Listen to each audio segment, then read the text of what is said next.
कुछ देर में आहान अपनी कार को एक शांत पार्क के सामने लाकर धीरे से रोक देता है। वह जानबूझकर ऐसे स्पॉट पर अपनी कार पार्क करता है जहां से उसे हर कोई नहीं देख सकता, लेकिन वह मेहिका को साफ देख सके। वो कार के अंदर ही बैठा रहता है। उसकी नजरें लगातार पार्क के गेट की ओर लगी रहती हैं, मानो हर पल बस उसी का इंतजार कर रही हों।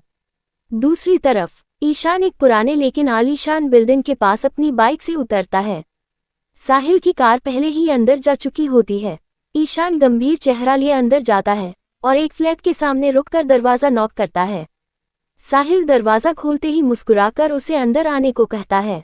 दोनों बिना कुछ बोले हॉल के सोफे पर बैठ जाते हैं। हॉल की रोशनी थोड़ी मंद थी, जिससे माहौल और भी सीरियस लग रहा था। थोड़ी देर में एक सर्वेंट कॉफी लाकर टेबल पर रख चला जाता है। साहिल एक पुरानी फाइल ईशान की तरफ बढ़ाता है। आवाज में हल्की चिंता होती है। बॉस, परी के घर से बस ये कुछ पुरानी तस्वीरें मिली हैं। बाकी सब उसका फोन, लैपटॉप, आईडी मैंने हैक करके देख लिया है। और परी वो लड़की नहीं है। ईशान का चेहरा गंभीर हो उठता है। उसकी निगाहें फाइल पर जमी होती हैं, लेकिन दिमाग कहीं और भाग रहा था। ठीक है, आगे का मैं देख लूंगा, ईशान कड़क लहजे में कहता है और फिर एक गहरी सांस लेते हुए जोड़ता है। तुम बस यश पर नजर रखो। साहिल बस ओके बॉस कहकर सिर हिलाता है। कुछ पल चुप्पी के बाद ईशान थोड़ी देर सोचते हुए पूछता है, और पार्टी का फुटेज मिला? नायरा को किसने ड्रग्स दिया था, कुछ पता चला?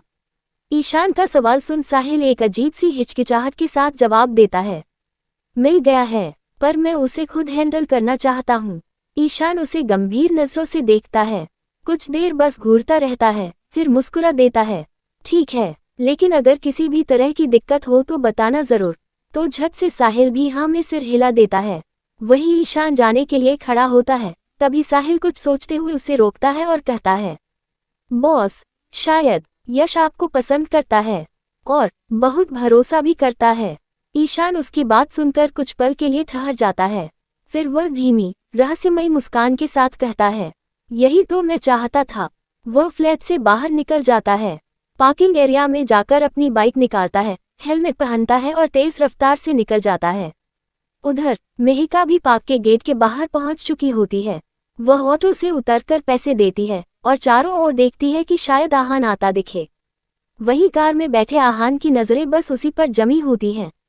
वो एकटक उसे देख रहा था।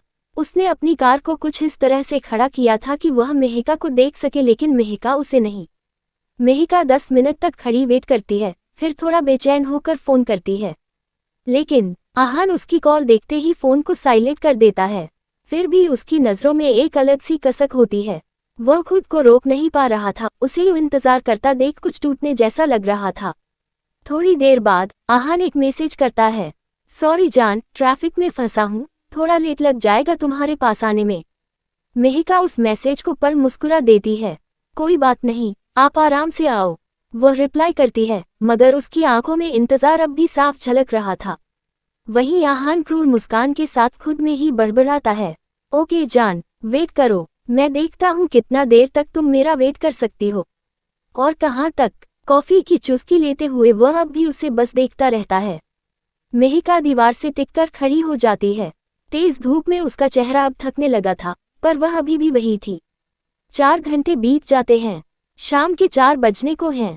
अब मेहिका एक पत्थर पर उदास बैठी होती है, आंखें बुझी बुझी, होंठ सूखे हुए। आहान से अब और बर्दाश्त नहीं होता। उसकी आंखें नम हो जाती हैं और वह तुरंत कॉल करता है। जैसे ही फोन आता है, मेहिका के चेहरे पर मुस्कान लौट आती है।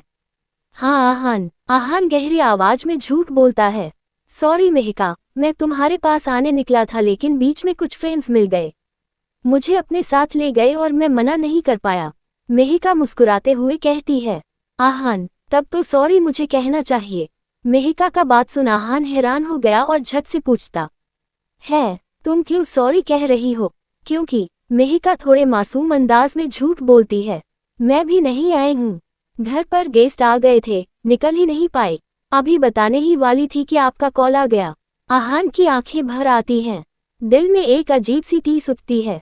अच्छा आहान, मम्मा बुला रही हैं, बाद में बात करती हूँ। आहान बस ठीक है कह पाता है। मेहिका फोन काटने से पहले प्यार से कहती है, I love you. Phone cut जाता है। वह फोन को पास में रखती है, एक ऑटो रुकवाती है और घर जाने के लिए निकल पड़ती है।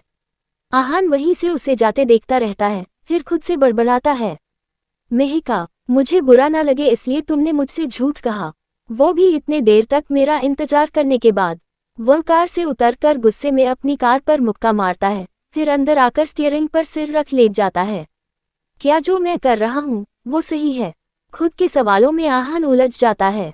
दूसरी तरफ परी मार्केट में शॉपिंग कर रही होती है। वो कुछ ड्रेस ट्राई कर रही थी, कुछ सामान हाथों में पकड़े हुए आगे पीछे घूम रही थी, तभी उसके फोन में कुछ नोटिफिकेशन आता है। वह जैसे ही फोन उठाकर देखती है, उसकी सांसें थम जाती हैं। एक ऐसा मैसेज जो उसे अंदर तक झकझोर देता है। उसकी आंखें चौड़ी हो जाती हैं, हाथ कांपने लगते हैं और उसकी आंखें स्क्रीन पर अटक सी जाती हैं। फिर अचानक जैसे दिल से एक जोर की चीख निकलती है। नहीं, उसकी चीख से आसपास खड़े लोग एकदम चौंक जाते हैं।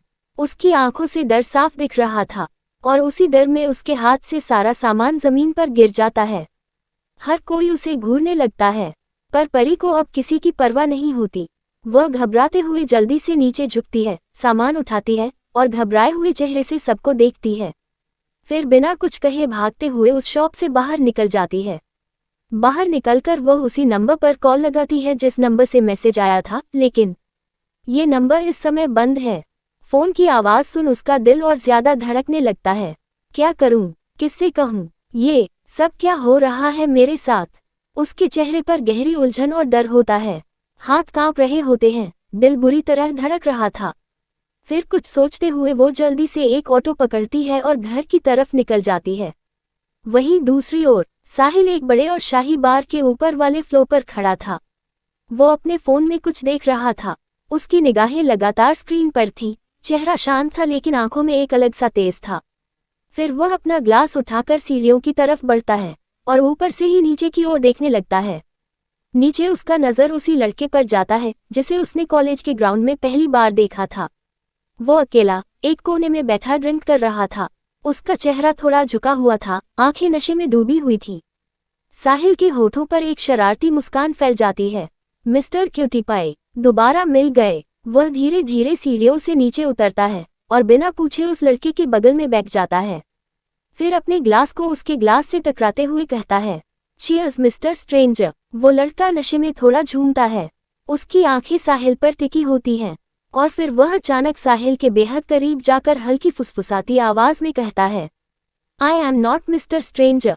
इतना कहते ही वह खड़ा होकर जाने लगता है, लेकिन साहिल उसका हाथ पकड़ लेता है। उसकी पकड़ मजबूत थी। वह उसे अपनी गोद में खींचकर बैठा लेता है और उसके होठों को अपनी उंगली से धीरे धीरे छूते हुए कहता है, अमन मेहरा, यही नाम है न तुम्हारा? ये सुनकर अमन सन रह जाता है।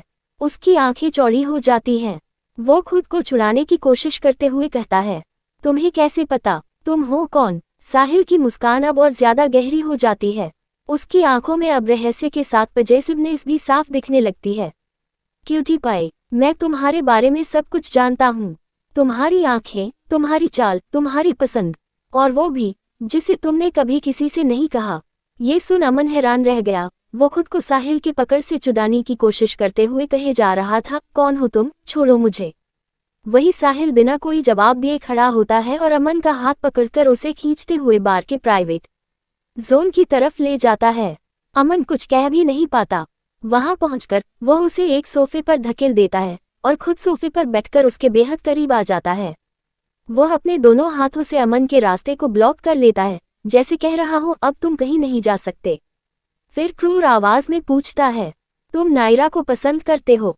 अमन का दिल तेजी से धड़कने लगता है। उसके चेहरे पर डर और हैरानी दोनों होते हैं। ये बात तुम्हें कैसे पता? और तुम हो कौन? उसका मासूम सा सवाल सुनते ही साहिल का गुस्सा जैसे पिघलने लगता है। उसकी आंखों में अब एक अलग सी गर्माहट दिखती है। वह धीरे से उसके होठों के करीब आता है, आंखें बंद करता है और बहुत ही सॉफ्ट तरीके से उसके होठों को चूम लेता है। अमन वही ठिठक कर रह जाता है। उसकी आंखें बड़ी हो जाती हैं, शरीर जम सा जाता है। वह साहिल को दूर धक्का नहीं देता, बस बैठा रह जाता है। लेकिन जैसे ही होश आता है, वह झट से साहिल को धक्का देता है, उठकर चिल्लाता है, हाँ करता हूँ नायरा को पसंद। तो तुम्हें इससे क्या? फिर वह दरवाज़ा खोलता है और तेजी से बाहर भाग जाता है। साहिल पीछे से बस मुस्कुराता है। कोई बात नहीं क्यूटी पाई, बहुत जल्द तुम्हारे दिल में मैं अपनी जगह बना लूंगा। दूसरी तरफ मेहिका भी अपने घर पहुंच चुकी होती है। वह थकी सी अपने कमरे में जाती है और सीधे बेड पर लेट जाती है। उसकी आंखें छत पर टिकी होती हैं, मन में आहान घूम रहा होता है। वह खुद से कहती है, लगता है मेरी वजह से आहान अपने दोस्तों से दूर होता जा रहा है। एक गहरी सांस लेती है, फिर वह उठती है, कपड़े चेंज करती है और रूम से बाहर चली जाती है। अगली सुबह यश आज कुछ ज्यादा ही जल्दी उठ गया था। उसे आज एक अलग ही एक्साइटमेंट हो रही थी। वह बाथरूम जाकर जल्दी से फ्रेश होता है और अपने कबर्ड से कपड़े ढूंढने लगता है। उसे ब्लैक शर्ट मिलती है, वही शर्ट जो उसे याद दिला देती है ईशान के पहले दिन की। ब्लैक, उस दिन ईशान ने भी यही पहना था और वो कितना हैंडसम लग रहा था। यश का चेहरा लाल हो जाता है। वो मुस्कुराता है और वही शर्ट पहन लेता है। बाल संवारता है, परफ्यूम लगाता है, चश्मा पहनता है और सीटी बजाते हुए नीचे आता है। उसके चेहरे की खुशी देखकर उसके डैड और शगुन उसे बस देखते रह जाते हैं। वही डैड कड़क आवाज में कहते हैं, कॉलेज पढ़ाई करने जाते हो या लड़कियों को इम्प्रेस करने के लिए? कम से कम बैठकर नाश्ता तो करके जाओ। यश पलटने ही वाला था, थोड़ा गुस्से के साथ। तभी उसका फोन बजता है। स्क्रीन पर ईशान कॉलिंग चमकता है। ईशान का नाम देखते ही उसके चेहरे पर मुस्कान फैल जाती है। हाँ बोलो, फोन पर ईशान कहता है, तुम्हारे मेंशन के बाहर हूँ, जल्दी आओ। ठीक है, यश छत से जवाब देता है। फोन कट गया और यश उसी मुस्कान के साथ डाइनिंग टेबल से एक पराठा उठाकर रोल करता है और बिना राजवीर या शगुन की तरफ देखे खाते खाते मेंशन के बाहर की तरफ दौड़ने लगता है। उसे ऐसा जाता देख राजवीर और शगुन हैरान थे, पर शगुन खुश भी थी, आखिर उसका बनाया पराठा यश खाया। वही ड्राइवर चिल्लाता है, सरकार यहाँ है, आप कहाँ जा रहे? यश पलटकर मुस्कुराते हुए कहता है, अपने ईशान के पास। गार्ड उसे देखते ही गेट खोल देते हैं। यश दौड़ते हुए बाहर आता है, फिर थोड़ा रुककर अपने शर्ट के ऊपर के 2 बटन खोल देता है और फिर स्टाइलिश अंदाज में ईशान के पास पहुंचता है। ईशान उसे देखता है। यश के होठों पर सॉस लगा था, तो ईशान उसके होठों के करीब आता है। तभी यश थोड़ा हड़बड़ाते हुए कहता है, ईशान, कोई देख लेगा। ईशान हंसते हुए उसके सिर पर हल्का मारता है और उसके होठों को अपने हाथ से साफ करने लगता है। फिर उसकी खुली शर्ट को देखकर कहता है, हमेशा गंदा बात ही चलता रहता है न तुम्हारे छोटे से दिमाग में। इतना कहते हुए ईशान यश के शर्ट का बटन लगाता है। वही यश बस हंसता रहता है, कुछ कह नहीं पाया। ईशान उसे हेलमेट पहनाता है और यश उसके पीछे बैठ जाता है, उसे कस के पकड़कर। ऊपर खड़े यश के डैड नीचे का सारा नजारा देख रहे थे। उनके चेहरे पर एक अजीब सी संतुष्टि और गहराई में छिपी हुई चिंता साथ साथ झलक रही थी। फिर खुद में ही एक गहरी सांस भरते हुए धीमी आवाज में बुदबुदाते हैं, यश, अब मुझे तुम्हारी फिक्र करने की कोई जरूरत नहीं रही, अब तुम अकेले नहीं हो। उनकी आंखें हल्की सी नम हो जाती हैं, मानो किसी अधूरे सपने को पूरा होते देख रहे हों। वही यश ईशान के साथ कॉलेज के लिए निकल जाता है। उसके चेहरे पर एक हल्की सी मुस्कान होती है, शायद ईशान के साथ होने का सुकून था वो। दूसरी तरफ कार्तिक, नायरा और आहान पहले से ही कॉलेज पहुंच चुके थे और बस अब यश के आने का इंतजार कर रहे थे। तभी सामने से परी आती है और नायरा को देखते ही उसके पास चली जाती है। परी उन सब से थोड़ा दूर उदास सी खड़ी होती है। वही नायरा उसका हाथ पकड़कर प्यार से पूछती है, क्या हुआ परी, तुम इतनी चुप क्यों हो? तो परी मुस्कुराकर बस इतना ही कहती है, कुछ नहीं, आज 7 फरवरी का दिन था, मतलब वैलेंटाइन डे। पूरा कॉलेज गुलाबों और मोहब्बत की खुशबू से महक रहा था। हर तरफ बस कपल्स ही दिख रहे थे जो एक दूसरे को लाल गुलाब दे रहे थे, एक दूसरे की आंखों में छुपे इजहार को समझ रहे थे। कार्तिक और नायरा का भी ध्यान उन सभी कपल्स पर चला जाता है। दोनों एक दूसरे को चुपचाप देखते हैं, जैसे आंखों से ही कह रहे हों कि काश हम भी सबके सामने अपने रिश्ते को जाहिर कर पाते। लेकिन दोनों ने मिलकर ये डिसाइड किया था कि वह अभी अपने रिलेशनशिप के बारे में किसी को नहीं बताएंगे। इसलिए वो दोनों चुपचाप एक कोने में खड़े रहकर बाकी सबको बस देखते रहते हैं, मन में हल्का सा अफसोस लिए। तभी ईशान और यश भी कॉलेज पहुंच जाते हैं। दोनों को साथ आता देख पूरा कॉलेज जैसे थम जाता है। हर कोई उन्हें देख रहा था, जैसे कोई परफेक्ट कपल आया हो। वही आहान जब यश को ईशान के साथ इतना क्लोज देखता है तो उसका खून खौल उठता है। उसकी आंखों में गुस्सा साफ दिखाई देती है और वो बिना कुछ कहे वहां से चला जाता है। उसे जाते देख यश के मन में बेचैनी भर जाती है और वह खुद से ही कहता है, ओह शिट यार, अब आहान को मैं कैसे समझाऊं अपने और ईशान के बारे में। उसी समय यश और ईशान को देखकर सारी लड़कियां पागल हो जाती हैं और पागलों की तरह उनके पास आकर उन्हें फूल देने लगती हैं। ईशान चुपचाप सारी लड़कियों को इग्नोर करता हुआ वहां से चला जाता है। उसके चेहरे पर साफ झलकता है कि उसे सिर्फ यश चाहिए और कोई नहीं। वहीं यश सब लड़कियों का दिल रखने के लिए उनसे फूल ले लेता है और बस मुस्कुराते हुए थैंक यू कहता है। ईशान दूर से यश को ऐसा करते देख खुद से ही कहता है, ये लड़का कभी नहीं सुधर सकता। उसके शब्दों में जलन थी, पर साथ ही प्यार भी। कुछ देर तक वो सब वहीं खड़े रहते हैं, फिर धीरे धीरे अपने अपने क्लास की ओर बढ़ जाते हैं। उधर परी क्लास में भी चुपचाप उदास बैठी होती है। तभी उसके फोन में एक अननोन नंबर से कॉल आता है। वह क्लास से बाहर निकलकर फोन उठाती है और गुस्से में चिल्लाते हुए कहती है, कौन हो तुम और क्या चाहिए तुम्हें। दूसरी तरफ से एक आदमी जोर से हंसते हुए अपनी कड़क आवाज में बोलता है, अगर चाहती हो कि मैं तुम्हारा पीछा छोड़ दूं तो आज रात 8 बजे मेरे बताए हुए लोकेशन पर पहुंच जाना, पूरे 10 लाख रुपये लेकर। और इतना कहकर फोन काट देता है। ये सुनते ही परी के पैरों के नीचे से जमीन खिसक जाती है। उसका दिल जोर जोर से धड़कने लगता है। क्या करूं? अगर किसी को बताया तो मैं ही फंस जाऊंगी, और नहीं बताया तो। आंखों में डर, दिल में घबराहट और दिमाग में उलझन लिए परी अकेली ही चलने लगती है। तभी अचानक वो साहिल से टकरा जाती है। उसे अपने सामने देख परी उसकी बाहों में खुद को समेट लेती है और फूट फूट कर रोने लगती है। उसी पल वहां से अमन गुजरता है और साहिल को किसी लड़की के साथ ऐसे देखकर खुद से ही बुदबुदाता है। कल मुझे किस कर रहा था और आज इस लड़की के साथ प्ले बॉय। उसके शब्दों में गुस्सा था। वही साहिल परी को खुद से अलग करते हुए उसके आंसू पोंछते हुए कहता है, क्या हुआ परी, तुम रो क्यों रही हो। परी हकलाते हुए बोलती है, मुझे 10 लाख रुपये चाहिए, आज शाम तक। तो साहिल अपनी क्रूर सी मुस्कान लिए उसके आंसू पोंछते हुए कहता है, बस इतनी सी बात के लिए तुम जैसी खूबसूरत लड़की की आंखों में आंसू। परी चिढ़कर बोलती है, मेरे पास इतने पैसे नहीं हैं। साहिल उसके चेहरे को निहारते हुए कहता है, मुझसे ले लो, जब चाहे तब लौटा देना। उसकी बात सुन परी की आंखें भर आती हैं। सच्ची तुम दोगे? साहिल मुस्कुराता है और सिर हिलाकर हाँ कह देता है। शाम हो चुकी थी, कॉलेज की क्लास खत्म हो चुकी थी, सब बाहर निकल रहे थे। परी जल्दी जल्दी सबको बाय कहती है और निकल जाती है। नायरा यश को देखकर कहती है, ओए तू घर जाएगा या यहीं रहेगा? तेरा तो ट्रेनिंग है ना। यश भी मुस्कुराकर कहता है, हाँ तुम सब जाओ, मैं यहीं रहूंगा। कार्तिक नायरा के साथ निकल जाता है और आहान भी चुपचाप उनके पीछे। यश ग्राउंड में अकेला बैठा होता है। तभी ईशान उसके बगल में आ जाता है। यश उसे देखकर खुश हो जाता है। तुम नहीं गए? ईशान हंसते हुए कहता है, तुम्हें ट्रेनिंग के बाद अपने साथ ले जाने आया हूँ। यश के होठों पर हल्की सी मुस्कान फैल जाती है। फिर ईशान उसका हाथ पकड़कर कहता है, चलो मेरे साथ।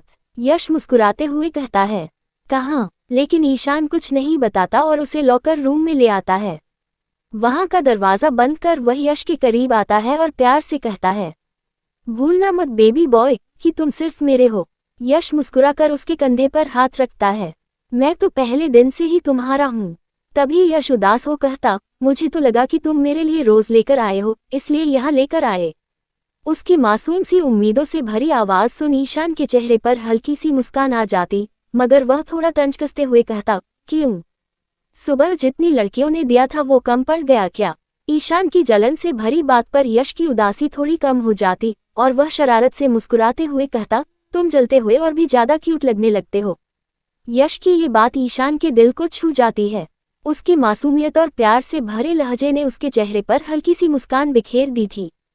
फिर अचानक ईशान यश के शर्ट के बटन को धीरे धीरे खोलने लगता है। उसके इस अचानक से कदम पर यश थोड़ा चौंकता है, लेकिन फिर शरारती अंदाज में ईशान के करीब जाकर कहता है, मैंने ना बहुत सारे बीएल सीरीज में देखा है लॉकर रूम में ये सब करते हुए। ईशान उसकी बात पर घूरते हुए गुस्से से कहता है, तुम वो सब बकवास भी देखना शुरू कर दिए, और उससे थोड़ा दूर हो जाता है। फिर सीरियस टोन में कहता है, 5 बजने वाले हैं, चेंज करो और ग्राउंड पे टाइम से चले जाना। मुझे कुछ काम है, मैं तुम्हें लेने आ जाऊंगा। इतना कहकर वह जाने को मुड़ता ही है कि अचानक वापस आकर यश को लॉकर पर धक्का देते हुए उसके दोनों हाथों को ऊपर कर देता और बिना कोई और बात किए उसके होठों पर अपने होठों को रख देता। एक गहरा, जज्बातों से भरा, पैशनेट किस करने लगता है। यश की आंखें हैरानी से खुली की खुली रह जाती हैं। उसका दिल जोर जोर से धड़कने लगता है, लेकिन अगली ही पल वह खुद को ईशान के प्यार में पूरी तरह खो देता है। कुछ पल तक किस करने के बाद ईशान अपने शर्ट के अंदर से एक रोज निकालता है और यश की तरफ बढ़ाते हुए उसके गाल पर हल्का सा किस कर कहता है, तुम भी मेरे लिए रोज की तरह हो बेबी बॉय, अच्छे से ट्रेनिंग करना और अपने कोच को बिल्कुल भी परेशान मत करना। तो मुस्कुराते हुए यश भी रोज ले लिया और इतना कहकर वह मुस्कुराता है और वहां से चला जाता है, पर पीछे छोड़ जाता है यश के चेहरे पर वो मुस्कान जो उसके दिल की गहराई से निकली थी। यश मुस्कुराते हुए धीमे से कहता है, और तुम मेरे लिए मेरी दुनिया बन गए हो ईशान। दूसरी तरफ मेहिका अपने कोचिंग से बाहर निकल सड़क पर खड़ी होकर ऑटो के आने का इंतजार कर रही थी। हल्की हवा चल रही थी और उसका मन अजीब सी बेचैनी से भरा था, जैसे कुछ होने वाला हो। तभी एक काली रंग की कार उसके सामने आ रुकती है। कुछ समझ पाती इससे पहले ही उसमें से दो आदमी उतरते हैं, जो ऊपर से नीचे तक काले सूट में थे। वे बिना कुछ कहे मेहिका का हाथ पकड़कर जबरदस्ती उसे कार में खींच लेते हैं। मेहिका जोर जोर से चिल्लाने लगती है, बचाओ, कौन हो तुम, कहाँ ले जा रहे हो मुझे। वो लोग मेहिका की आंखों पर काली पट्टी बांध देते हैं और उसके मुंह पर कपड़ा बांधकर उसकी आवाज को भी बंद कर देते हैं। कार तेजी से किसी अनजानी दिशा में बढ़ती है और थोड़ी देर बाद एक होटल के पास आकर रुक जाती है। वे दोनों मेहिका को नीचे उतार कर जबरदस्ती होटल के अंदर ले जाते हैं। अंदर ले जाकर एक खाली हॉल में उसे एक चेयर पर बैठाकर बांध देते हैं और चले जाते हैं। डर और घबराहट से मेहिका की सांसें तेज हो रही थी, उसके दिल की धड़कनें कानों में सुनाई दे रही थी। तभी किसी के कदमों की आहट आती है। एक लड़का सामने से आता है, चेयर के दोनों साइड अपना हाथ रखता है और मेहिका के मुंह से कपड़ा हटाता है।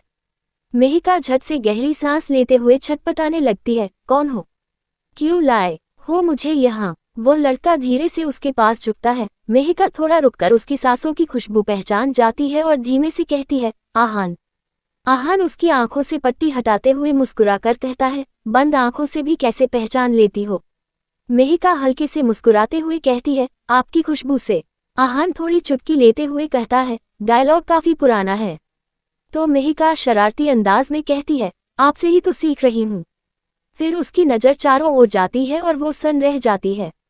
होटल का पूरा हॉल लाल गुलाबों से सजा हुआ था, हर कोना महक रहा था। दीवारों पर लाल और सफ़ेद रिबन्स, कैंडल्स की रोशनी और प्यार की एक शांत मधुर सी फीलिंग। मेहिका की आंखें भर आती हैं, उसकी पलकें नम हो जाती हैं, मगर उसके होठों पर मुस्कान खिल जाती है। तभी पीछे से आहान एक गुलाब के फूल से मेहिका के चेहरे को छूते हुए कहता है, हैप्पी रोज डे मेरी जान। मेहिका बिना कुछ कहे पलटकर आहान के गाल पर एक प्यारा सा किस कर देती है। अगले ही पल आहान उसे अपनी बाहों में उठाकर मुस्कुराते हुए होटल के रूम की तरफ ले जाता है। रूम के दरवाजे को खोलकर वह मेहिका को बेड पर सुला देता है। अचानक आहान का ऐसा करना मेहिका को थोड़ा झिझका देता है। उसका मासूम सा दिल जोर जोर से धड़कने लगता है।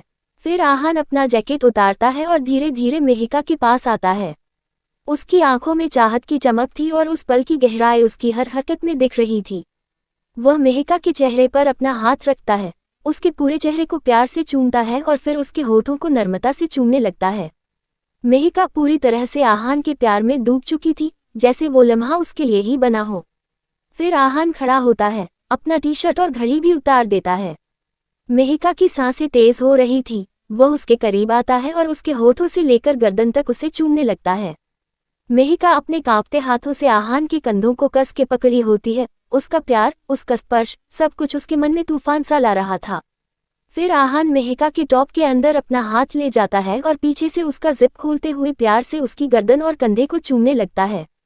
मेहिका की सांसें गहरी होने लगती हैं और वो धीरे से कहती है, आई लव यू आहान। ये 3 शब्द सुनते ही आहान का पूरा शरीर जैसे एक पल को रुक जाता है। वह ठहर जाता है और फिर अचानक खुद को रोकते हुए मेहिका से दूर हो जाता है। बेड से उठकर खिड़की के पास चला जाता है। मेहिका थोड़ा सहम जाती है, उदास होकर अपना टॉप ठीक करती है और धीरे से आहान के पास जाती है। क्या हुआ आहान आपको? आहान बिना उसकी तरफ देखे कहता है, हमें लेट हो रहा है, हमें अभी जाना चाहिए। मेहिका की आंखों में आंसू आ जाते हैं। वह पीछे से आहान को बैकहक करती है और रोती हुई कहती है, क्यों आहान, क्या आप मुझसे प्यार नहीं करते या फिर आप मुझे बच्ची समझते हैं? मेहिका की आवाज़, उसकी थरथराती बाहें और उसके आंसू सीधा आहान के दिल को चीर जाते हैं। वह अचानक मुड़ता है, उसके चेहरे को अपने हाथों में लेकर उसकी आंखों से गिरते आंसुओं को अपने होठों से चूम लेता है और प्यार से कहता है, नहीं मेहिका, बस मुझे लगता है मैं तुम्हारा फायदा उठा रहा हूँ और ये सब अभी करना सही नहीं होगा।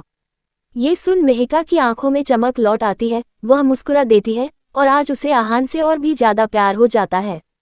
आहान उसे अपनी बाहों में भर लेता है, उसके बालों को प्यार से सहलाते हुए खुद के दिल में सोचता है, सॉरी मेहिका, पर अब मैं ईशान से बदला लेने के लिए तुम्हारे साथ ऐसा कुछ भी नहीं करूंगा। फिर वह मेहिका के बाल और ड्रेस को ठीक करता है, खुद भी शर्ट पहनता है और कहता है, चलो तुम्हें घर छोड़ देता हूँ, फिर मुझे कुछ काम से बाहर जाना है। मेहिका भी ठीक है कहती है। दोनों होटल रूम से बाहर निकलते हैं और कार में बैठकर वहां से निकल जाते हैं। दूसरी तरफ परी 10 लाख रुपए का बैग लिए उस लोकेशन पर पहुंच चुकी थी जहां उसे बुलाया गया था। जगह सुनसान और अंधेरी थी, उसका दिल जोरों से धड़क रहा था। वह ऑटो से उतरते हुए इधर उधर देखती है और फोन निकालती है। तभी उसका फोन बजता है। वो जल्दी से कॉल उठाकर कहती है, मैं पहुंच गई हूँ। फोन पर वह आदमी कहता है, तुम्हारे सामने एक खंडहर दिख रहा होगा, उसके अंदर चली आओ। इतना कहकर फोन कट जाता है। परी का दिल डर से कांप रहा था, लेकिन हिम्मत जुटाकर वो खंडहर के अंदर कदम बढ़ाती है। अंदर बहुत अंधेरा और सन्नाटा था, हल्की सी हवा की आवाज भी डर पैदा कर रही थी। कुछ कदम चलने के बाद वह अंदर पहुंचती है और सहमी सी आवाज में कहती है, मैं पैसे लेकर आ गई हूँ, प्लीज मुझे वो फोटोज और वीडियो दे दो। तभी एक कोने से किसी के हंसने की डरावनी आवाज आती है। परी डर के मारे वहीं ठिठक जाती है। तभी उसे एक आदमी का हंसने की आवाज सुनाई देती है। उसकी हंसी सुन परी का चेहरा एकदम गुस्से से तमतमा उठता है और वो तेज आवाज में चिल्लाकर कहती है, अगर हिम्मत है तो मेरे सामने आकर बात करो, ऐसे पीठ पीछे से हंसने का कोई फायदा नहीं है। उसका गुस्से से भरा लहजा जैसे हवा में ही आग फैला देता है। तभी उसकी आवाज के जवाब में एक परछाई सामने से चलती हुई उसके पास आने लगती है। उसकी चाल में अजीब सा गुरूर और सीनाजोरी झलकती है। जैसे ही वह चेहरा रोशनी में आता है, परी का चेहरा फका पड़ जाता है, उसके रोंगटे खड़े हो जाते हैं। वो सन रहकर कहती है, साहिल तुम। सामने खड़ा साहिल एक क्रूएल मुस्कान के साथ उसे घूरते हुए कहता है, यस बेबी डॉल, क्यों, मुझे देखकर इतनी हैरान क्यों हो। वो धीरे धीरे उसके पास आता है और फिर जरा सा झुककर उसके चेहरे के बहुत करीब जाकर कहता है, इतनी प्लानिंग प्लॉटिंग करने वाली लड़की को इतना छोटा सा बात समझ कैसे नहीं आया। हम सच कहा है किसी ने, लड़कियों का दिमाग घुटनों में होता है। उसके जहर से भरे शब्द परी के कानों में नश्तर की तरह चुभते हैं। वो कुछ सोचते हुए अपने हाथ की मुट्ठी भींच लेती है और गुस्से में साहिल को जोर से धक्का देते हुए कहती है, क्यों किया तुमने मेरे साथ ऐसा, क्यों। उसके सवाल पर साहिल एक झूठी मासूमियत से कंधे उचकाते हुए उसी से सवाल करता है, तुमने नायरा के साथ ऐसा क्यों किया। परी के आंखों में शर्म, डर और गुस्से का तूफान एक साथ उमड़ पड़ता है। वो जिस बैग में पैसे लेकर आई थी, उसे साहिल की तरफ बढ़ाते हुए कड़े लहजे में कहती है, अपने दिए हुए पैसे अपने पास रखो और मुझे वो सारे फोटोज और वीडियो दो। साहिल जोर से हंसने लगता है। उसकी हंसी में तानाशाही और मखौल भरा होता है। ओह बेबी डॉल, अगर इतनी आसानी से ये सब देना था तो मैं इतनी मेहनत करता ही क्यों। परी की आंखें जल रही होती हैं गुस्से और बेबसी से। वो चिल्लाकर कहती है, मेरे साथ ये सब करके तुम्हें क्या मिलेगा, क्यों कर रहे हो मेरे साथ ऐसा, आखिर क्यों। तब साहिल धीरे धीरे उसके करीब आता है, एक नफरत भरी मुस्कान के साथ, और ठंडे स्वर में कहता है, क्योंकि मुझे खुशी मिलती है ये सब करके बेबी डॉल, मजा आता है दूसरों को तकलीफ में देखकर। इतना कहने के बाद वह अपने मोबाइल से एक वीडियो निकालता है। स्टोर रूम वाला दिन, नायरा अंदर बंद और बाहर से परी खुद रूम को लॉक कर रही होती है। वीडियो में सब कुछ साफ साफ दिख रहा होता है। ये देखकर परी का चेहरा सफेद पड़ जाता है, उसके होंठ कांपने लगते हैं और उसकी आंखें डरी हुई उस वीडियो को ही घूरती रह जाती हैं। तभी साहिल फिर से वही क्रूएल स्माइल के साथ कहता है, यही सोच रही न बेबी डॉल कि इतनी सफाई से काम करने के बाद भी ये वीडियो मुझे कैसे मिल गया। परी एक कदम पीछे हटती है, उसकी सांसें तेज हो जाती हैं, उसके होंठ कांपते हुए धीमी आवाज में कह देते हैं, कौन हो तुम। साहिल अपने जैकेट की जेब से एक फोटो निकालता है और उसकी तरफ बढ़ाते हुए कहता है, तुम बचपन से ही नायरा को जानती हो, एक ही स्कूल में, तुम उसी के क्लास में पढ़ती थी। वो आगे आते हुए आंखों में सवाल लेकर पूछता है, अगर नायरा से इतनी नफरत थी तो उससे दोस्ती करने का नाटक क्यों कर रही थी इतने समय से। ये सुनकर परी की आंखें भर आती हैं। उसकी आंखों में अब सिर्फ एक खौफ नहीं बल्कि ग्लानि भी साफ झलकती है। उसके लिए अब बस एक ही रास्ता बचा होता है, यहाँ से भाग जाना। वो मुड़ती है, अपने कदम पीछे लेती है और जैसे ही पलटती है सीधा जाकर किसी से टकरा जाती है। उसकी रूह कांप उठती है। वो देखती है नायरा। नायरा को अपने पीछे देख परी का दिल बैठने लगता है। उसकी सांसें रुक जाती हैं। वो बस सहमी हुई आवाज में कहती है, ना नायरा। लेकिन अब बहुत देर हो चुकी थी। वहां ईशान, यश, कार्तिक और आहान भी आ जाते हैं। उनकी आंखों में नफरत, हैरानी और सवाल साफ देखे जा सकते हैं। सबको एक साथ अपने सामने देख परी इधर उधर भागने का रास्ता तलाशने लगती है, पर सब उसे चारों तरफ से घेर लेते हैं। तब नायरा उसके सामने आती है। उसकी आंखों में आंसू होते हैं, दिल टूटा हुआ। वो टूटी हुई आवाज में कहती है, क्यों किया तुमने मेरे साथ ऐसा परी, क्यों? उसके बोलते ही उसके गाल पर आंसू धुलक पड़ते हैं और वो रुंधे गले से आगे कहती है, मैं हमेशा तुम्हें अपना अच्छा दोस्त समझती आई हूँ, फिर क्यों? परी बस भूत बनकर खड़ी रह जाती है। कोई जवाब नहीं, कोई शब्द नहीं। तभी आहान गुस्से से भड़क कर कहता है, अरे यार, पूछना क्या है? सारे सबूत हैं हमारे पास, इसे सीधा पुलिस के पास ले चलते हैं, वहीं आराम से सब कुछ बता देगी। ईशान चुपचाप सब देख रहा होता है। वो पहले से ही जानता था कि परी के पीछे कोई गहरी वजह है। अब वो बस इंतजार कर रहा था कि परी अपने मुंह से खुद सच कब बोलेगी। लेकिन जब परी अब भी चुपचाप खड़ी रहती है तो यश का गुस्सा 7वें आसमान पर पहुंच जाता है। वो उसके सामने आता है, उसके दोनों कंधों को मजबूती से पकड़ते हुए बेहद ठंडी और कांपती आवाज में कहता है, बोलो परी, क्यों किया तुमने ऐसा मेरी नायरा के साथ? मेरी नायरा। ये सुनते ही परी का चेहरा दर्द से भर जाता है। वह झटके से यश के हाथों को अपने बाजू से हटाते हुए चीख पड़ती है, तुम्हारी वजह से यश मल्होत्रा, सिर्फ तुम्हारी वजह से। ये सुनकर सब चौंक जाते हैं। यश की सांस थम जाती है। वो बहुत धीमी आवाज में पूछता है, मेरी वजह से? पर क्यों? तब परी की आंखों से अब आंसू रुकते ही नहीं। उसकी आवाज कांप रही होती है पर दिल से निकली सच्चाई से भरी होती है। बिकॉज आई लव यू यश, मैं तुमसे पागलों की तरह बचपन से प्यार करती आई हूँ। परी की ये बात सुनकर वहां मौजूद सब लोग सन रह जाते हैं। जैसे पूरा वक्त थम जाता है। हवा भी एक पल को रुकी सी महसूस होती है। यश बस एकटक उसे देखता रह जाता है। आंखें बड़ी हो चुकी होती हैं हैरानी से। तभी परी नायरा की तरफ देखती है। उसकी तरफ उंगली करते हुए लगभग चीखते हुए कहती है, और इस नायरा की वजह से तुम हमेशा मुझे इग्नोर करते रहे हो।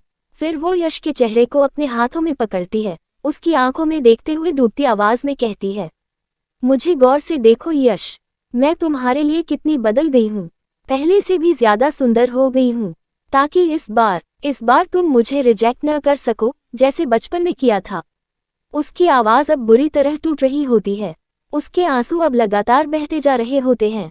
वो कांपते लहजे में आगे कहती है, इस कॉलेज में भी मैं सिर्फ तुम्हारे लिए ही आई थी, पर यहाँ भी इस नायरा ने तुम्हारा पीछा नहीं छोड़ा।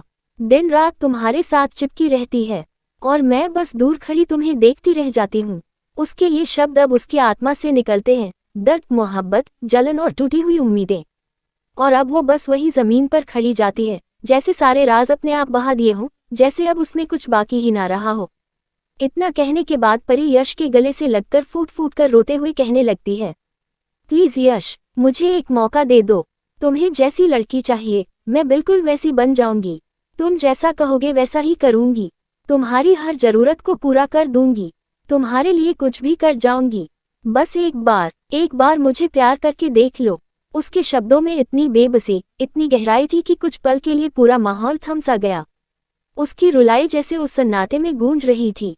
लेकिन उस सीन को देख, यश के बेहद करीब परी को यूं लिपटा देख ईशान की आंखों में एक अजीब सी आग सी जल उठती है। वह बर्दाश्त नहीं कर पाता और सामने आकर परी को यश से दूर कर देता है और गुस्से में थर्राती आवाज में कहता है, प्यार करना गलत नहीं है परी, लेकिन अपने प्यार को पाने के लिए इस घटिया लेवल तक गिरना, वो बहुत गलत है। ईशान की आवाज में भले ही गुस्सा था, पर उसकी आंखों में जलन और तड़प साफ झलक रही थी। उसके लहजे में तीखापन के साथ साथ अपने यश को खोने का डर भी छिपा था। ईशान की बात सुनकर परी भी बौखला जाती है और ईशान को घूरते हुए तीखे लहजे में कहती है, मुझे नहीं लगता कि मैंने कुछ गलत किया है। उसकी बेहयाई और आत्मविश्वास देख सब दंग रह जाते हैं। तभी कार्तिक गुस्से में तपाक से कहता है, वो तो पुलिस डिसाइड करेगी कि तुमने सही किया या गलत। कार्तिक की बात सुन परी जोर से हंसने लगती है, मानो उसे कुछ फर्क ही नहीं पड़ता हो। वो गुस्से भरे आवाज में कहती है, कार्तिक तुम क्यों नाराज हो रहे हो? इन सब में सबसे ज्यादा फायदा तो तुम्हारा ही हुआ है। नायरा जो अब तुम्हारे करीब आ गई है, उसके चेहरे पर डर का नामोनिशान नहीं था। इतनी बड़ी सच्चाई सामने आने के बाद भी वह बेशर्म की तरह खड़ी मुस्कुरा रही थी। ये देख सबकी आंखें हैरत से फटी की फटी रह गईं। आहान का गुस्सा अब चरम पर था। वो अपने फोन को निकाल पुलिस को कॉल करने ही वाला था, तभी नायरा उसे रोकते हुए कहती है, कल देखते हैं क्या करना है, अभी चलो। उसकी आवाज में एक थकान और झुंझलाहट थी, मानो अब और कुछ सुनने की ताकत नहीं रही। आहान रुक जाता है और सब चुपचाप वहां से निकल जाते हैं। सब हैरान थे, किसी को यकीन नहीं हो रहा था कि परी जैसी मासूम सी दिखने वाली लड़की ऐसा कुछ कर सकती है। यश और नायरा तो जैसे शौक में जड़ बने खड़े थे। तभी ईशान धीरे से नायरा के कंधे पर हाथ रखता है। नायरा उसकी आंखों में देखते हुए फूट पड़ती है और उसके गले से लगकर रोते हुए कहती है, थैंक यू ईशान। उसका दिल हल्का हो रहा था, जैसे किसी ने उसका बोझ अपने कंधों पर रख दिया हो। ईशान को थैंक्स कहते देख आहान जलते हुए चिढ़कर कहता है, परी का भंडा साहिल ने फोड़ा है, न कि ईशान ने। नायरा धीरे से मुस्कुराकर कहती है, नहीं, ये सारा प्लान ईशान का था। साहिल ने वही किया जो ईशान ने उससे कहा था करने को। ये सुन यश बस ईशान की तरफ देख मुस्कुरा देता है। उसकी आंखों में अब और भी गहराई थी, जैसे कोई अजीब सा कनेक्शन बन रहा हो। लेकिन उसके मन में एक सवाल रह जाता है, साहिल तो हमेशा यही कहता था कि उसे ईशान से नफरत है, तो फिर उसने ईशान की मदद क्यों की? उधर साहिल नायरा को सारे सबूत, फोटो और वीडियो देकर वहां से निकल जाता है। तो वही नायरा भी कार्तिक के साथ चली जाती है और उसके पीछे पीछे आहान भी अपनी कार से निकल जाता है। तभी ईशान यश से चलने को कहता है, तो यश ईशान का हाथ पकड़ उसे घूरते हुए पूछता है, तुम्हें शुरू से सब कुछ पता था, तो मुझे क्यों नहीं बताया? और ये साहिल को तुम कैसे जानते हो? यश के चेहरे पर नाराजगी के साथ साथ मासूम जिज्ञासा भी थी।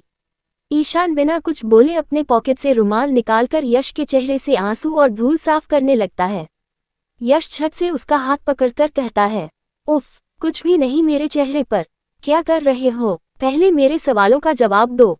लेकिन ईशान कोई जवाब नहीं देता, वह सिर्फ यश को देखता है और अचानक उसके पूरे चेहरे को कोमलता से चूमने लगता है।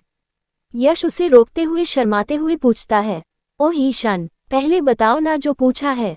ईशान उसकी आंखों में गहराई से देखता है और धीमे आवाज में कहता है, परी ने तुम्हें यहाँ टच किया था और तुम्हें मेरे अलावा कोई और छुए, ये मुझसे बर्दाश्त नहीं होता। ये सुन यश हंस पड़ता है और उसके बहुत करीब जाकर धीमे से उसके कान में कहता है, उसने तो पूरे शरीर को ही छू लिया था मेरे गले लगकर, तो क्या अब तुम हर जगह मुझे किस करोगे? ईशान मुस्कुराते हुए उसकी कमर को कसकर अपनी ओर खींच लेता है और बेहद सेडिक्टिव आवाज में कहता है, कर सकता हूँ, पूरी रात तक, अगर तुम चाहो तो। यश का चेहरा एकदम टमाटर जैसा लाल हो जाता है। उसकी मासूमियत में शर्म और मोहब्बत दोनों छिपे थे। ईशान अब खुद को रोक नहीं पाता और यश के चेहरे को अपने दोनों हाथों में लेकर उसके होठों को बड़े प्यार से, बड़े सब्र से चूमने लगता है। यश भी ईशान की शर्ट कसकर पकड़ लेता है, जैसे खुद को उसे सौंप देना चाहता हो पूरी तरह। ईशान जानता था कि इस वक्त उसे यश से कुछ और पूछताछ नहीं चाहिए। वो बस चाहता था कि उसका बेबी बॉय अब किसी और की बातों में उलझे नहीं, बस उसकी बाहों में सुकून पा सके। वहीं दूसरी तरफ नायरा और कार्तिक यश से बात करने वापस आ ही रहे थे कि उनकी नज़र सामने पड़ी। यश और ईशान एक दूसरे को लिप्स पर किस कर रहे थे, बिना झिझक, बिना डर। वो दोनों वहीं रुक जाते हैं, जैसे वक्त थम गया हो। कुछ देर तक बस खड़े देखते रहते हैं। फिर नायरा धीरे से कार्तिक का हाथ पकड़ उसे खींचकर वहां से ले जाती है। कार्तिक अब भी सन्न था, उसकी आंखों में हैरानी थी। जब वे दोनों कार्तिक की बाइक के पास पहुंचते हैं तो वो अब भी चुप था। तभी नायरा उसके चेहरे के पास चुटकी बजाकर कहती है, कहाँ खो गए कार्तिक? वो चौंकता है, फिर धीरे से पूछता है, तुम हैरान क्यों नहीं हो? तुम्हें दोनों के बारे में पहले से पता था क्या? नायरा कुछ सोचते हुए कहती है, जब से यश ईशान से मिला है थोड़ा बदला बदला और खुश नजर आता था, पर मुझे लगा शायद उनके बीच भाई जैसी बॉन्डिंग होगी, पर। वह चुप हो जाती है। कार्तिक मुस्कुराते हुए चुटकी लेता है। कौन सा भाई एक दूसरे को लिप्स पर किस करता है? नायरा चिढ़कर कहती है, तुम्हारी गर्लफ्रेंड के साथ इतना कुछ हो गया और तुम्हें यश और ईशान का किसिंग स्पॉट जानना है? ये कहते हुए वह गुस्से से अपनी कार में बैठ जाती है। कल मिलेंगे, बाय कहकर निकल जाती है। कार्तिक खुद के सर पर चमेट मारते हुए बड़बड़ाता है, यार ये लड़कियां, इन्हें समझना मुश्किल है, और बाइक स्टार्ट कर चला जाता है। आज की रात सबके लिए रहस्यों और खुलासों से भरी थी, किसी की आंखों से नींद कोसों दूर थी। यश बालकनी में खड़ा था और दिल में ग्लानि भर गई थी कि जो कुछ भी हुआ शायद उसका कारण वही था, पर साथ ही वो ईशान को अब और भी ज्यादा भरोसे के काबिल मानने लगा था। उसने तय कर लिया था, अब चाहे कुछ भी हो जाए मैं आहान को यकीन दिलाकर रहूंगा कि ईशान वैसा लड़का नहीं है। सुबह का वक्त हो चुका था। ईशान तैयार होकर मेहिका के साथ घर से निकलता है। उसे स्कूल छोड़कर सीधा कॉलेज चला जाता है। कॉलेज में बाकी सभी लोग पहले से पहुंच चुके थे। कैफेटेरिया में बैठे सब उसका और यश का इंतजार कर रहे थे। बीती रात को याद कर कार्तिक अब भी यश को घूर रहा था और अपने मन में ही सोचता है, ईशान को यश कैसे पसंद आ सकता है। उसकी तो पसंद ही अलग रही है हमेशा से। जितना मैं उसे जानता हूँ ईशान को मैच्योर लोग पसंद है, न कि इमैच्योर। नायरा चिढ़कर जोर से उसके पैर पर लात मारती है ताकि वो यश को देखना बंद कर दे। तभी यश मासूम आवाज में नायरा का हाथ पकड़कर कहता है, सॉरी नायरा, तेरे साथ जो कुछ हुआ वो मेरे कारण हुआ। तो वही नायरा भी यश का हाथ कस के पकड़ मुस्कुरा देती है और कहती है, अब परी के दिमाग में क्या चल रहा था तुझे थोड़ी ना पता था। उसी वक्त ईशान भी आकर यश के बगल में बैठता है और मजाक करते हुए कहता है, परी के साथ साथ और कितनी लड़कियों का दिल तोड़ चुके हो बेबी बॉय। ये सुन यश आंखें घुमाते हुए मुस्कुराता है और कहता है, तुमसे तो कम ही। दोनों के बीच की फ्लर्टिंग देख बाकी सभी मुस्कुरा उठते हैं। अब हवा में एक नई मिठास घुल चुकी थी। दूसरी तरफ आहान आज कॉलेज ना जाकर अपने रूम में ही अकेले बैठा हुआ था। उसकी आंखें खिड़की से बाहर आसमान में टिकी हुई थीं, लेकिन उसका मन कहीं और भटक रहा था, बस मेहिका के बारे में सोचते हुए। उसके चेहरे पर उलझन, बेचैनी और एक अजीब सी कश्मकश साफ नजर आ रही थी। तभी उसकी मॉम कमरे का दरवाजा खोलती है और अपने बेटे को इस हाल में देख चिंता से पूछ बैठती है, आहान क्या हुआ बेटा, कॉलेज क्यों नहीं गया आज। अपनी मॉम को सामने देख जैसे उसकी आंखों में भर आया हो, वह बिना कुछ कहे अपनी मॉम के गोद में सर रख देता है, जैसे वही एक जगह हो जहां वो खुद को सबसे ज्यादा सुरक्षित महसूस करता है। थोड़ी देर बाद धीमे से पूछता है, मॉम आपको डैड से प्यार कैसे हुआ था। ये सवाल सुनकर उसकी मॉम एक प्यारी सी मुस्कान के साथ उसके बालों में उंगलियां फेरते हुए कहती हैं, बस पहली नजर में हुआ था बेटा, जैसे कोई जुड़ाव महसूस हुआ दिल से।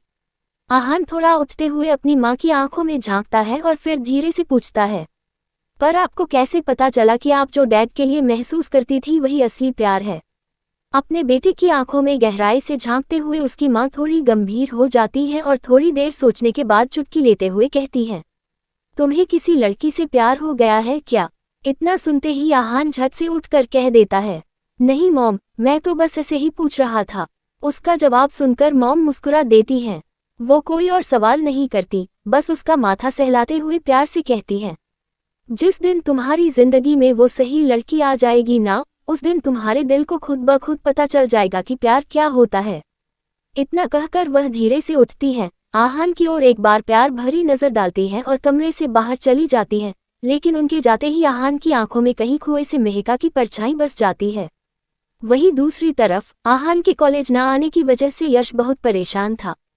क्लास में बैठा वो बस यही सोच रहा था कि कैसे उससे बात करे, उससे मिले। तभी नायरा उसे उदास देखकर पूछती है, क्या हुआ यश, सब ठीक तो है। यश बस मुस्कुराने की कोशिश करता है, लेकिन उसके चेहरे की उदासी छुपती नहीं। कुछ नहीं, वो धीरे से कहता है। नायरा भी समझ जाती है कि वो कुछ बताना नहीं चाहता, इसलिए बस ठीक है कहकर क्लास से बाहर चली जाती है। उसी वक्त साहिल पूरे कॉलेज में अमन को ढूंढ रहा था। उसका चेहरा जैसे किसी मिशन पर हो, और तभी उसे अमन नजर आता है, जो क्लास के बाहर छुपकर यश की फोटो क्लिक कर रहा था। साहिल शरारती अंदाज में पीछे जाकर अमन के कान के पास आकर कहता है, तुम्हें यश में इंटरेस्ट है क्या। अचानक पीछे से आवाज सुनकर अमन चौंक जाता है और उसके हाथ से फोन छूटकर जमीन पर गिर जाता है। धम्म। फोन के गिरते ही अमन गुस्से से साहिल पर चिल्लाता है, क्या किया तुमने, मेरा फोन गिरा दिया। वो घबराकर फोन उठाता है लेकिन डिस्प्ले टूट चुका होता है। उसके चेहरे पर डर और बेचैनी साफ दिख रही थी। साहिल अमन के चेहरे की मासूमियत को देखकर उसके गालों को अपने हाथों से पकड़ते हुए धीरे से कहता है, हे क्यूटी पाई, बस फोन ही तो है, बन जाएगा। उसके इतने प्यार से कहने पर भी अमन चिढ़ते हुए उसका हाथ झटक देता है और गुस्से में कहता है, प्रॉब्लम क्या है तुम्हारी, जब से मिले हो पागल करके रखा है। साहिल की सारी शरारतें अब सिर चढ़कर बोलने लगी थी, लेकिन अमन की इस रुडनेस से उसे गुस्सा आ जाता है। वो अमन का हाथ पकड़ता है और जबरदस्ती खींचते हुए उसे अपनी कार तक ले जाता है। कहाँ ले जा रहे हो मुझे, साइको कहीं के, अमन चिल्लाते हुए कहता है, लेकिन साहिल बिना कुछ बोले उसे कार में बिठाकर खुद ड्राइविंग सीट पर बैठता है और गाड़ी स्टार्ट कर देता है। इधर समायरा आर्यन से मिलने के लिए उसी एड्रेस पर पहुंचती है जो उसे मिला था। तभी उसे एक लगभग 19 साल का मासूम सा लड़का दिखाई देता है, प्यारी सी मुस्कान और कोमल आवाज वाला, नाम था अबीर। समायरा एटीट्यूड में उसके पास जाकर कहती है, मुझे आर्यन खन्ना से मिलना है।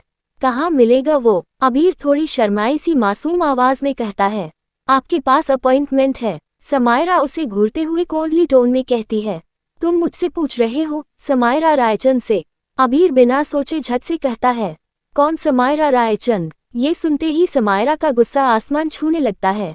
तभी अबीर को अचानक कुछ याद आता है और झट से बोल पड़ता है, हाँ, याद आ गया, आप ही हो वो लड़की। इतना बोल अबीर आगे बोला, मैं एके को इन्फॉर्म कर देता हूँ। वो उसे एक सोफे पर बैठने को कहता है और चला जाता है। वहीं दूसरी तरफ साहिल अपनी कार एक मोबाइल स्टोर के सामने रोकता है। अमन अब भी चुपचाप बैठा है, उसे घूरते हुए। साहिल उसकी सीट बेल्ट खोलता है और कहता है, अगर ऐसे ही घूरते रहे क्यूटी पाई तो मैं अपना आपा खो दूंगा और वही करूंगा जो पिछली बार किया था। इतना सुनते ही अमन शर्म से लाल हो जाता है और साहिल को दूर धकेलकर बाहर निकल जाता है। साहिल मुस्कुराता है और उसे मोबाइल स्टोर के अंदर ले जाता है। वहां जाकर साहिल सबसे अच्छा और महंगा फोन मंगवाता है। ये सुनते ही अमन हैरान होकर उसका हाथ खींचते हुए बाहर ले जाता है और गुस्से में कहता है, मुझे नहीं चाहिए तुम्हारा फोन। साहिल चिढ़ते हुए कहता है, क्यों, तुम्ही ने कहा था ना मेरी वजह से फोन टूटा, तो अब दे रहा हूं नया। लेकिन अमन मासूम सी आवाज में कहता है, मुझे यही फोन ठीक चाहिए, और वो अपना टूटा हुआ फोन साहिल के हाथ में दे देता है। फिर बिना कुछ बोले एक ऑटो पकड़कर चला जाता है। साहिल बड़बड़ाते हुए कहता है, क्या है इस बकवास फोन में। लेकिन अब वो अपने क्यूटी पाई का कहा कैसे टाल सकता था, तो वो फोन ठीक करवाने लग जाता है। शाम का वक्त था, क्लास खत्म हो चुके थे, सब बाहर निकल चुके थे। तभी कार्तिक यश से पूछता है, आज तेरी ट्रेनिंग नहीं है क्या। यश हंसते हुए कहता है, नहीं, तभी तो इतना खुश हूँ।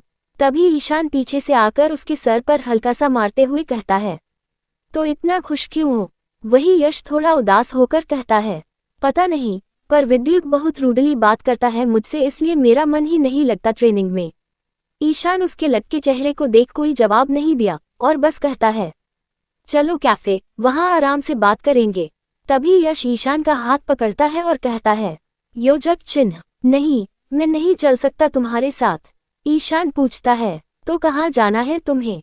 तो यश जवाब देता है, आहान से मिलने, आज वो कॉलेज नहीं आया इसलिए। तभी नायरा कहती है, ओके, मैं और कार्तिक भी चलते हैं तब। ये सुनते ही यश उन्हें मना कर देता है और सबको बाय बोलकर निकल जाता है। वही समायरा अब 2 घंटे से वेट कर चुकी थी।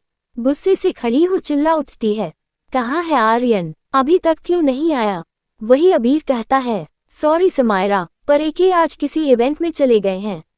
समायरा चिढ़कर कहती है, कॉल मी समायरा मैम, और फिर गुस्से में कहती है, एके से कह देना कि समायरा को किसी का भी वेट करना पसंद नहीं है। इतना बोलते हुए वो गुस्से में चली जाती है। वही अबीर ऊपर ऑफिस में जाकर आर्यन को बताता है, एके, वो लड़की गुस्से में चली गई। ये जान आर्यन मुस्कुरा देता है, और आर्यन को ऐसे मुस्कुराता देख अबीर पूछता है, आप उससे क्यों नहीं मिले। अबीर का सवाल सुन आर्यन खड़ा हुआ और सीधा अबीर के पास जा उसके कंधे पर हाथ रखकर कहता है, क्योंकि वो यही डिजर्व करती है।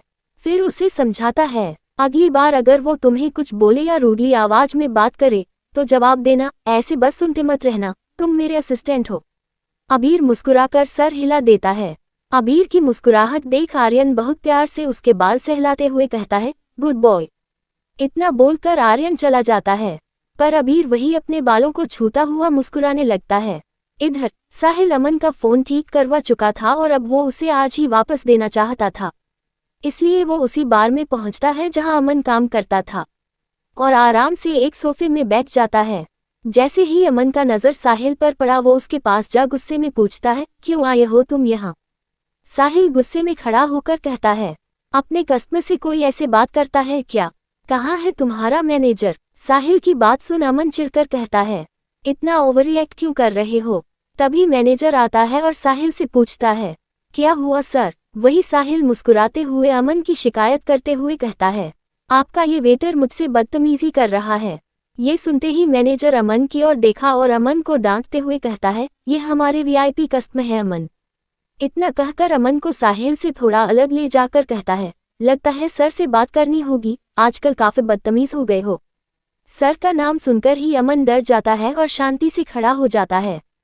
उसके चेहरे पर डर और आंखें नम देख साहिल मैनेजर के पास जाते हुए कहता है, मैंने इसे माफ किया, अब इस वेटर से कह दीजिए जब तक मैं यहाँ हूँ ये मेरे साथ ही रहेगा।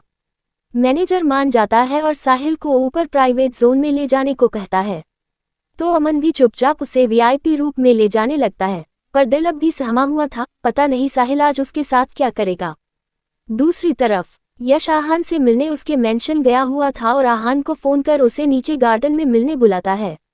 तो आहान भी एक ठंडी सांस छोड़ते हुए ठीक है कहता है और अपने रूम से नीचे निकलकर बाहर की तरफ यश से मिलने चला आता है। वहीं यश आहान को देख खुशी से भर उठता है। उसकी आंखों में एक सुकून सा आता है जैसे किसी अपने को देखने से मिलता है। वो उसे झट से गले लगा लेता है और बेहद प्यार से कहता है, आज कॉलेज क्यों नहीं आया? पता है कितना मिस किया हमने तुझे।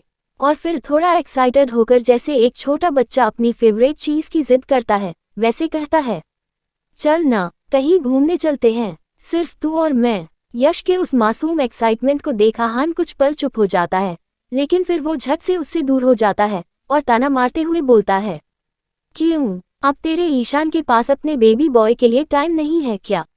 आहान के ताने में छुपी चुभन यश को भीतर तक लगती है।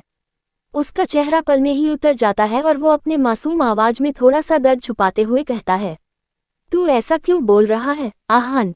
आहान बस अपनी आंखों को घुमाते हुए एक ठंडी हंसी के साथ कहता है, तेरे और ईशान के बीच जो भी चल रहा है ना, वो मुझे बहुत अच्छे से दिखाई देता है यश। ज्यादा इनोसेंट बनने की जरूरत नहीं है। यश की आंखों में अब एक हल्का गुस्सा उभरता है, पर वो उसे दबा लेता है। कुछ पल अपनी मुट्ठियां भींचकर फिर शांत लहजे में कहता है, आहान तू जैसा ईशान के बारे में सोचता है ना, वो वैसा नहीं है यार, वो बहुत अच्छा है। तो आहान उसे घूरते हुए तीखे लहजे में कहता है, मतलब क्या है तेरा? मेरी बहन गलत है। यश छत से अपनी जगह पर हिल जाता है और तुरंत कहता है, मैंने ऐसा नहीं कहा। और आगे अपनी बात को थोड़ा घुमाकर कहता है, मुझे लगता है कि समयारा को ईशान को लेकर कोई गलतफहमी हुई होगी। आहान मुस्कुराकर कहता है, ओह तो ईशान ने तुझ पर अपना जादू चला ही दिया। सच में बहुत घटिया इंसान है वो। अब यश के सब्र का बांध टूटने ही वाला होता है। उसका चेहरा सख्त हो जाता है। वो गुस्से में आकर आहान का कॉलर पकड़ता है और बेहद कोल्ड आवाज में कहता है, मेरे ईशान के खिलाफ एक और वर्ड मत कहना। अचानक यश का ऐसा रूप देख आहान चौंक उठता है।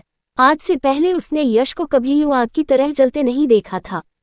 यश थोड़ा सख्त लहजे में मगर समझाते हुए कहता है, मैं समायारा को गलत नहीं कह रहा, लेकिन मैं ईशान को भी गलत नहीं कह सकता। पर तू जो मेहिका के साथ कर रहा है वो गलत है, और मुझे ये सब ईशान को बताने पर मजबूर मत कर। अगर बता दिया तो वो तुझे छोड़ेगा नहीं।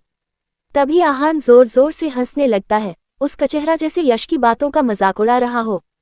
वो अपना कॉलर छुड़ाते हुए कहता है, तुम ईशान को बताओगे तो जाओ अभी बता दो। फिर यश के कंधे पर अपना हाथ रखकर बेहद शांत मगर गहरा वार करता है, पर तुमने कभी ये सोचा है, अगर ईशान को ये पता चल गया कि तुम शुरू से सब जानते थे फिर भी कुछ नहीं कहा, तो क्या वो तुमसे दोबारा बात करेगा? आहान के इस वार से यश का चेहरा उतर जाता है। उसकी आंखों में डर की झलक साफ झलकती है। वो कुछ कह नहीं पाता। उसकी मुट्ठियां अब कांप रही होती हैं। तभी आहान क्रूर मुस्कान के साथ कहता है, ईशान से दूर जाने के ख्याल से ही तुम्हारा ये हाल है। अगर वो सच में चला गया तो। इतना कहते हुए वो मुस्कुराते हुए वहां से चला जाता है। अपनी जीत की संतुष्टि उसके चेहरे पर साफ दिख रही थी। यश के पास अब कहने को कुछ बचा नहीं था। उसका दिल जैसे किसी ने भींच लिया हो।